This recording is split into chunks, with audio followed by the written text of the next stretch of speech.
भाग्य लक्ष्मी में आ गया है एक बहुत ही धमाकेदार ट्विस्ट।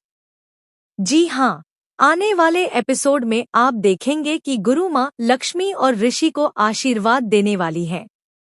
गुरु माँ कहेंगी कि तुम दोनों का जीवन हमेशा सुखी रहेगा और इतना ही नहीं, तुम्हारे जीवन में एक नन्हा मुन्ना मेहमान भी आने वाला है।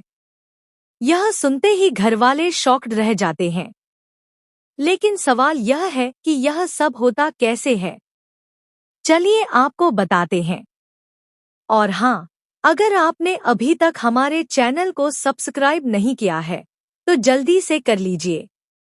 आने वाले एपिसोड में आप देखेंगे कि जैसे ही गुरु माँ यह कहती है कि लक्ष्मी तुम माँ बनने वाली हो, यह सुनकर लक्ष्मी डर जाती है और वहां से चली जाती है। वह अंदर जाकर खुद से बातें करने लगती है।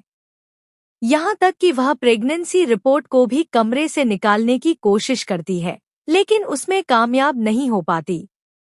इसके बाद लक्ष्मी खुद से कहती है कि इस बच्चे के बारे में वह किसी को भी पता नहीं चलने देगी और किसी को नहीं बताएगी कि वह माँ बनने वाली है।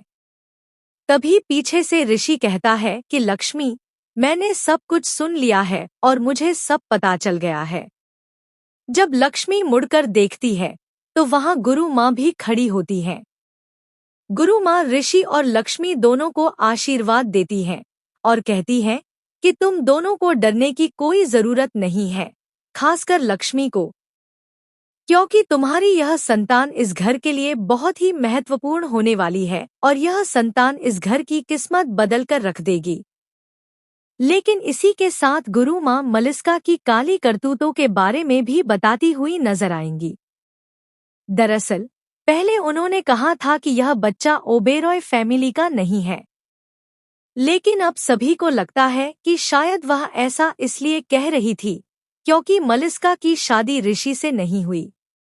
इसी गलतफहमी को दूर करते हुए गुरु माँ साफ साफ कहेंगी कि उनका मतलब यह नहीं था। वह यह कहना चाहती है कि यह संतान इस परिवार की है ही नहीं, यानी यह बच्चा इस परिवार का अंश नहीं है बल्कि किसी और का है। यह सुनते ही नीलम के पैरों तले से जमीन खिसक जाती है। वहीं खुद को सही साबित करने के लिए मलिस्का एक बेहद गंदी चाल चलेगी और कहेगी कि लक्ष्मी के पेट में जो बच्चा है वह बलविंदर का है, जबकि उसका बच्चा ऋषि का है। लेकिन गुरु माँ साफ शब्दों में कह देती है कि ऋषि और लक्ष्मी हमेशा एक सा